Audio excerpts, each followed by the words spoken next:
Audio Jungle. Good afternoon, everyone. I'm sure that after that scrumptious meal, you're not, very ready to hear lecture, like hearing my lecture. But I'm not here to preach. I'm here to just share a little something about me. So, I was 7 when my parents took me to a jewelry fashion show. It was one of the most biggest jewelry fashion show events in Nasik and one of its kind. So when I went there, I was like mesmerized. It was the first time I was seeing something like that. I guess my parents saw the twinkle in my eyes and they just put me up on the stage with the other models. I was clueless, obviously, I didn't know what to do. So I just went with the flow and I just did what they did. And there it was, the first stage ramp experience of my life. And that feeling has still stayed with me. I was a very over-enthusiastic kid as a child. My parents, my father especially, used to encourage me and push me to participate in every competition there has to be. May it be poetry, may it be essay writing, may it be fancy dress, dance, everything. I was just there. The results were secondary, but I had to participate. I am a trained Kathak dancer and I had represented Maharashtra at various gymnastics and fencing championships. I was also a Chota RJ at Radio Mirchi when I was in school. At 18, I won my first beauty pageant. It was Maharashtra Times Shravan Queen. So whenever I went out to experience the other things, the other competitions, the ramp always called me back and it made me feel home. I decided that I want to become a Miss India whenever I grew up. I started my journey in pageantry when I was 18, and I won my first pageant just 2 days after I turned 18. Maharashtra Times Shravan Queen helped me and gave me the confidence to venture further and explore this field a little bit more. At 18, at 19, sorry, I won Teen Universe India and was selected to represent India at the Teen Universe pageant in Central America. I was elated. I was literally seeing my dreams come into reality. 9 months of hustling and balancing my full-time education of bachelor's in design with the pageant preparations, I had things figured out at the end. I was very excited. I was at the airport, ready to depart. I've hustled a lot in those 9 months. So when I was at the airport, I came to know like 10, 20 minutes at the check-in counter that I wasn't able to proceed further and actually go to the international pageant. I tried there. I was standing at the airport for like 5 to 6 hours. I could see my parents right through the window standing outside in hope. I tried everything in the universe to make that thing happen because it was like my one dream as a kid. It did not happen. I couldn't go to the international pageant.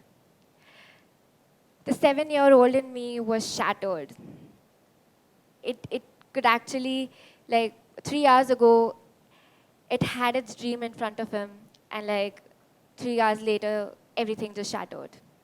But the 19-year-old me took this thing pretty positively. Winning Teen Universe India actually gave me a great platform to interact with people. I was on the magazine covers. I was invited to various cultural events of the top universities in India. I spoke about my journey to a lot of people. And then I thought that I'd complete my BDes and I'd try again because I was like 19. So I completed my graduation. I topped my graduation. I competed again. I was 21. I won Miss Earth India Ecotourism in 2020. I was all excited again. But somewhere, it was a time when all my dreams have come true. I'd achieved my deepest desire and the biggest dream when I was 21. But somewhere down the line, it wasn't enough. It did not give me the kind of kick or satisfaction that I hunted for. So I just paused for a bit. One cannot pour down from an empty vessel. So I started doing things that actually made me feel true to myself, something that gave me real purpose. I'm a very passionate traveler by heart. I absolutely love exploring different cultures, different lands, eat different cuisines, and love meeting new people. Stories and experiences of people have always intrigued me, and they have inspired me to become a better version of myself every day. Whenever I traveled, I always asked people, that what would they talk about if ever they had a chance to speak on a TEDx platform.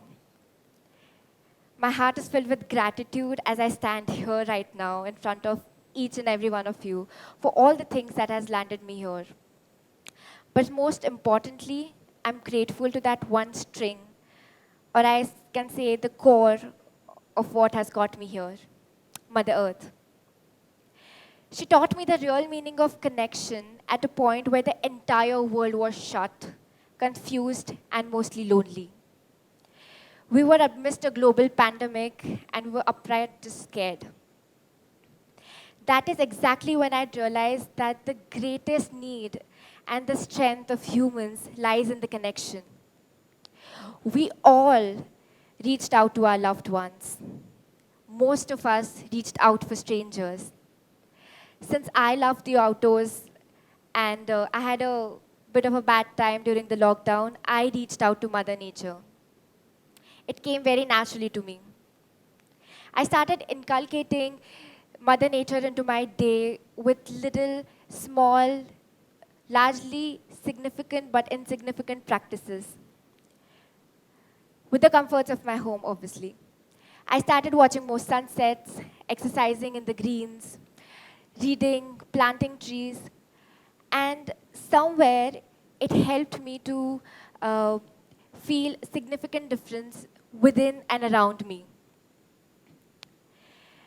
That was a point when I decided that this is something that I truly love, and this is something that I truly want to do. This entire scenario helped me and allowed me to venture deeply into Heal with the Earth and ecotherapy. So when I ventured deeply into it, I understood that the human body is made up of the 5 elements of nature: air, water, space, soil, and fire. Our bodies are made up of these 5 elements of nature, and if we can take little bit of efforts to harmonize our bodies with the natural system, we can experience improved mental, physical, and emotional well-being. It helps in improving our blood pressure, it improves our lung health, it improves our heart health, it clears our mind, boosts creative development, and reduces stress. So I started spreading the Heal with the Earth community towards my close friends and my friends on the internet. It built a community which aimed at inspiring people to help them connect with nature by inculcating these little things in their day-to-day lives. We also conducted waste management workshops. We helped people understand the difference between dry waste and wet waste. We help them to understand the consciousness of loving Mother Nature so that we can heal each other and we can heal together. I believe that small yet significant actions can help us create a bigger impact and somewhere direct us towards our greater purpose. One day, I get a call, an opportunity to head a costume department for a full-length Hindi feature film. I did not think much and I just took that opportunity. And it changed my life. I completed my first Hindi feature film as a costume designer, head costume designer, which will be releasing in the month of April and June. Post that, I ventured into the film industry, and right now I'm a producer and creative producer in the film industry. Film industry is one of the most influential industries in India, and what better place to start than home? I started creating changes. I started talking to people in the industry. I started collaborating with artists and having a conversation about mindful choices. I started creating changes in my office and around my sets and help people recognize the essence of choosing mindfully. I came from Dubai yesterday, and tomorrow I'll be flying to Riyadh for Global Entrepreneurs Summit. And the one thing that I would love to tell everyone right now is, you are your choices. The choices that you make and the opportunities that you take have the ability to shape your future and have the ability to impact your life. So whenever you're choosing something next, just take a moment, breathe, and choose mindfully. Thank you.